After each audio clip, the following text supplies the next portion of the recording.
سے پاگل عورت گزر رہی تھی، اس کے ساتھ کسی جوان نے گندا عمل کر لیا، حمل ہو گیا۔ یہ بات بادشاہ کو معلوم ہوا کہ پاگل عورت کے ساتھ کسی نے گندا عمل کیا ہے، اس کو حمل ٹھہر گیا۔ بادشاہ نے اپنے نوکر سے وزیر سے کہا پتہ لگاؤ کون کم بخت ہے، کون جاہل انسان ہے، پاگل عورت کے ساتھ گندا عمل کیا ہے۔ اب آپ لوگ سوچئے جب پاگل عورت کا نام آ جائے اس کا بال کا کیا حال ہوتا ہے، جٹے لٹے پڑے ہوتے ہیں۔ جب پاگل عورت کا نام آ جائے اس کا کپڑے کا کیا حال ہوتا ہے، ایسا لگتا ہے زمین سے نکل کر آئی ہے۔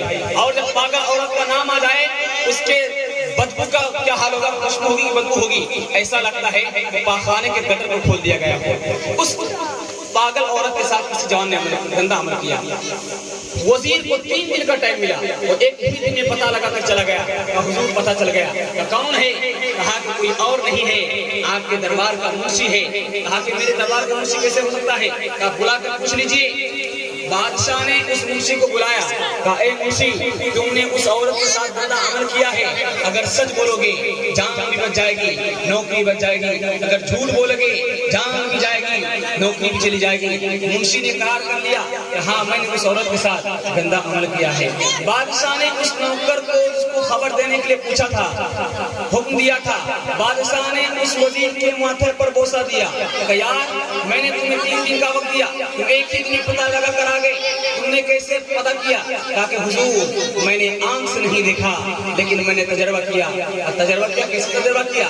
کہا یہ منشی دربار کے باہر حساب لکھ رہا تھا، جب اس کو قلم میں جواب میں پانی کی ضرورت پڑی، یہ صاف ستھرا پانی لینے کے لیے دربار میں نہیں گیا، دربار کے باہر پیشاب کی نالی بہ رہا تھا، اس نے وہی پانی قلم استعمال کیا۔ میں نے یہاں سے اندازہ کیا جس کا دل اتنا گندا ہو وہی یہ گندا عمل کر سکتا ہے۔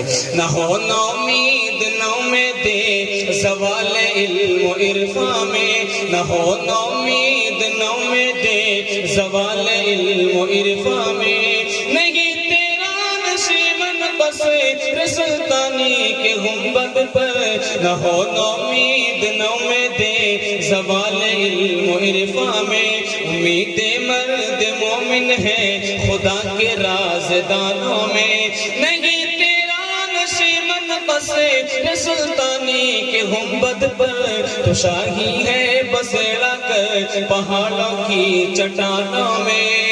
آج مسلمان کا بچہ جو برباد ہے صرف دوستی کی وجہ سے برباد ہے۔ اگر یہ مسلمان کا بچہ صحیح دوستی کر لے اس سے بڑا مقدر کا سکندر کوئی ہو نہیں سکتا۔ اگر یہ صحیح دوستی کر لے دنیا اس کے پیچھے ہوگی، دنیا اس سے آگے نہیں ہو سکتی۔ آج مسلمان کا بچہ دوستی شرابی سے کر رہا ہے، مسلمان کا بچہ دوستی زنا کرنے والے سے کر رہا ہے، مسلمان کا بچہ دوستی عیاش سے کر رہا ہے۔ یہ مسلمان کا بچہ اگر یہ 3 آدمی سے دوستی کر لے تو اس سے مقدر کا سکندر کوئی ہو نہیں سکتا۔ وہ 3 آدمی کون ہیں جنہیں ہمارا آپ کو دوستی کرنا ضروری ہے؟ جب ہم لوگ اس 3 آدمی سے دوستی کر لیں گے ہماری دنیا بھی بن جائے گی، آخرت بھی سنور جائے گی۔ تو 3 آدمی یہ ہیں۔ پہلا آدمی آپ عالم دین سے دوستی کیجئے، پہلا آدمی آپ عالم دین سے دوستی کیجئے۔ جو آپ عالم دین سے دوستی کریں گے آپ کو علم حاصل ہوگا۔ جب انسان کے اندر علم آتا ہے سر جھکتا ہے، جب انسان کے پاس مال آتا ہے سر اوپر ہوتا ہے، جب انسان کے پاس علم آتا ہے ادب آتا ہے، جب انسان کے پاس مال آتا ہے تکبر کرتا ہے، جب انسان کے پاس علم آتا ہے لوگوں کی ادب کرتا ہے، بڑوں کی ادب کرتا ہے، جب لوگوں کے پاس مال آتا ہے وہ مالداروں کو عزت دیتا ہے، غریبوں کو عزت دیتا ہے، جب انسان کے پاس علم آتا ہے انسان اپنے آپ کو کمتر سمجھتا ہے، چھوٹا سمجھتا ہے، جب انسان کے پاس مال آتا ہے وہ اپنے آپ کو مودی کا دادا وزیر اعظم بھی سمجھنے لگتا ہے۔ آپ عالم دین سے دوستی کیجیے، آپ کو اس میں فائدہ ہے۔ اور دوسرا آدمی آپ ڈاکٹر سے دوستی کیجیے، آپ کو علاج کرنا معلوم ہوگا، اس میں فائدہ ہے۔ اور تیسرا آدمی آپ بوڑھے بزرگ سے دوستی کیجیے، بوڑھا آدمی سے۔ ہمارا آپ کے پاس مطالعہ ہے، اس کے پاس تجربہ ہے، جو بات تجربے میں ہے وہ بات مطالعے میں نہیں ہے۔ ایک ندی ہے، ندی کے اس پار ایک غریب لڑکا ہے اور ندی کے اس پار ایک بادشاہ کا گھر ہے۔ یہ غریب لڑکا بادشاہ کی لڑکی سے شادی کرنا چاہتا ہے۔ بادشاہ کو اس لڑکے کو اپنا بیٹی دینا نہیں تھا، لیکن بادشاہ نے ایک شرط رکھ دیا، کہا کہ نہ اس سے شرط پوری ہوگی نہ میں اس سے بیٹی کا شادی کروں گا۔ بادشاہ نے کہا کہ میرا اگر شرط قبول کرو گے تو میں اپنی بیٹی کا ہاتھ تمہارے ہاتھ میں دے دوں گا۔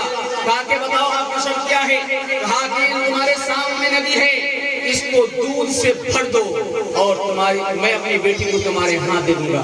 اب اس کا دماغ کام نہیں کر رہا تھا، اتنی بڑی ندی ہے، دودھ سے کیسے بھریں گے؟ اس ندی کے پاس ایک بوڑھا بیٹھا ہوا تھا۔